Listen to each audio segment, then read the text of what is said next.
সাকিবের সাথে I think 6 years পর দেখা হলো। আমরা লাস্ট ছবি করেছিলাম ভাইজান এলোরে, তো দেখা হয়ে ভীষণ ভালো লাগলো। অ্যান্ড আরো দিনকে দিন সুন্দর দেখতে হয়ে যাচ্ছে।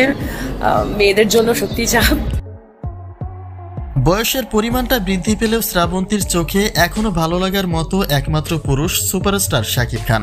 যে কথাটি এসকে মুভিজের ইভেন্টে প্রকাশ্যেই বলেছেন শ্রাবন্তী নিজেই। এমনকি 6 বছর পরে শাকিবের দেখা পেয়ে খুশিতে আত্মহারা এই নায়িকা, যেখানে তিনি শাকিবকে বুকে জড়িয়েও নিয়েছিলেন। শ্রাবন্তী বলেন, শাকিবের বয়স বাড়ার সাথে সাথে চেহারার উজ্জ্বলতাও বৃদ্ধি পাচ্ছে, যা কিনা মেয়েদের জন্য একটা চাপ।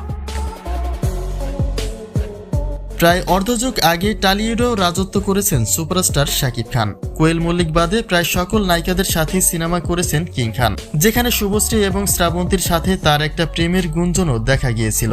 তবে শ্রাবন্তীর সাথে যেহেতু শাকিবের সিনেমার কাজটা বেশি রয়েছে, তাই প্রেমের গুঞ্জনেও শ্রাবন্তী ছিল টপ লিস্টে, যেখানে শাকিবকে চকলেট বলেও সম্বোধন করেছিলেন শ্রাবন্তী। কিন্তু সময়ের ব্যবধানে পরবর্তীতে তাদের দুজনের পথযাত্রা সম্পূর্ণই ভিন্ন দিকে গড়িয়ে যায়। তবে অর্ধযুগ পেরিয়ে যাওয়ার পরে বিগত বছর থেকে আবারও ওপার বাংলার সাথে যৌথ প্রযোজনায় সিনেমা নির্মাণ করছেন শাকিব খান। আর তারই ভিত্তিতে বরবাদ সিনেমার শুটিংয়ের উদ্দেশ্যে ভারতে রয়েছেন কিং খান। অতঃপর এসকে মুভিজের ইভেন্টে এক ঝাঁক নায়িকা নিয়ে আবারও দেখা মেলে শাকিবের। আর সেখানে দীর্ঘ 6 বছর পরে শাকিবের দেখা পেয়ে অনেকটাই হ্যাপি ছিলেন নায়িকা শ্রাবন্তী। পাশাপাশি তিনি এটাও বলেন, ধীরে ধীরে শাকিবের সৌন্দর্য বেড়ে চলেছে, যা কিনা মেয়েদের জন্য একটা চাপ। সাকিবের সাথে আই থিঙ্ক 6 ইয়ার্স পর দেখা হলো। আমরা লাস্ট ছবি করেছিলাম ভাইজান এলোরে, তো দেখা হয়ে ভীষণ ভালো লাগলো। অ্যান্ড আরো দিনকে দিন সুন্দর দেখতে হয়ে যাচ্ছে। মেয়েদের জন্য সত্যি চাপ।